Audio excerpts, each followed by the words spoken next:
Donc première question, est-ce que vous pouvez nous présenter un peu l'agence du service civique et nous parler du fonctionnement du service civique, s'il vous plaît? J'espère que je peux le faire, oui, bien évidemment. Le service civique fonctionne de manière assez simple, partenariale, entre l'État, les collectivités et les associations, pour faire en sorte que les jeunes puissent s'engager. Le but du service civique, c'est que, moi je dis souvent qu'il est double, c'est un jeune qui a envie de s'engager, qu'on ne puisse pas lui dire non, et qu'un jeune qui n'a pas envie de s'engager, on puisse essayer de le convaincre. Et donc on a des missions qui sont intéressantes et attractives pour pouvoir être ouvert à toute catégorie de jeunes.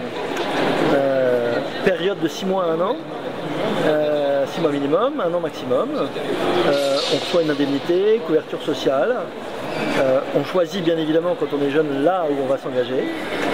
Et je sais pas, il y a plein de choses qu'on peut vous dire. On peut y faire des tas de choses différentes. On ne fait pas la même chose en service civique à la FEV en matière d'éducation qu'on le ferait dans les parcs nationaux en matière d'environnement. On ne fait pas tout à fait la même chose à Haïti qu'on fait la même chose en région lyonnaise.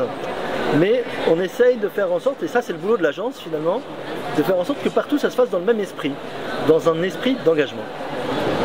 J'aimerais savoir les moyens alloués à votre institut, à votre agence pour réaliser toutes ces fonctions. L'agence elle-même, on est une vingtaine de personnes qui animons le service civique. Le service civique lui-même, ses moyens, c'est ce qu'il faut pour payer l'indemnité des jeunes, grosso modo. Il y a un tout petit soutien aux associations, mais j'évoquais tout à l'heure l'époque du service civil où l'État mettait un peu moins de 10 millions d'euros par an. Aujourd'hui, il met 130 millions d'euros. Et j'espère qu'un jour, il y mettra un vrai demi-milliard d'euros pour qu'il y ait plus de jeunes qui s'engagent. Voilà. Donc alors est-ce que c'est coûteux, pas coûteux? On peut comparer à des tas de choses. Moi, j'entends toujours dire que c'est une dépense. Mais c'est assez simple, hein. Le coût d'un jeune en service civique, c'est 8 000 euros par an. Voilà ce qui coûte à vos impôts, ou à mes impôts, à nos impôts. Voilà. Donc les moyens sont là. L'Institut du service civique, on le finance 100% avec du mécénat et des dons, et 0% avec de l'argent public.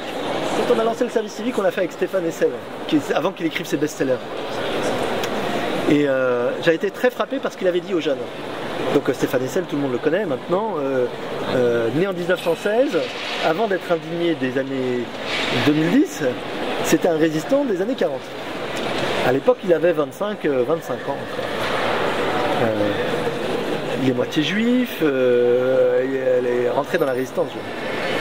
Et aux jeunes en service civique, il leur a dit, vous savez, de mon temps, c'était hyper facile de s'engager. J'ai réfléchi 3 secondes en me disant, mais quel culot de dire ça. Enfin, on dirait que c'est l'inverse. Il fallait rentrer dans la clandestinité, risquer sa vie, renoncer à ses études ou à son poste, etc. Ça paraissait plutôt difficile.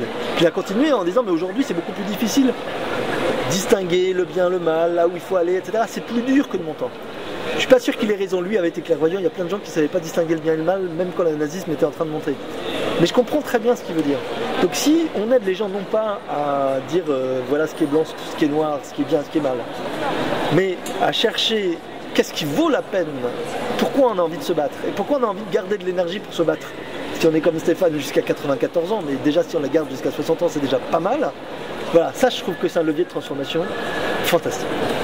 Je suis persuadé que quelles que soient les autres choses qui se passent, l'idée que dans chaque génération il y a une proportion non négligeable qui puisse vivre cette expérience d'engagement, je pense que ça transforme la jeunesse, je pense que ça transforme la société.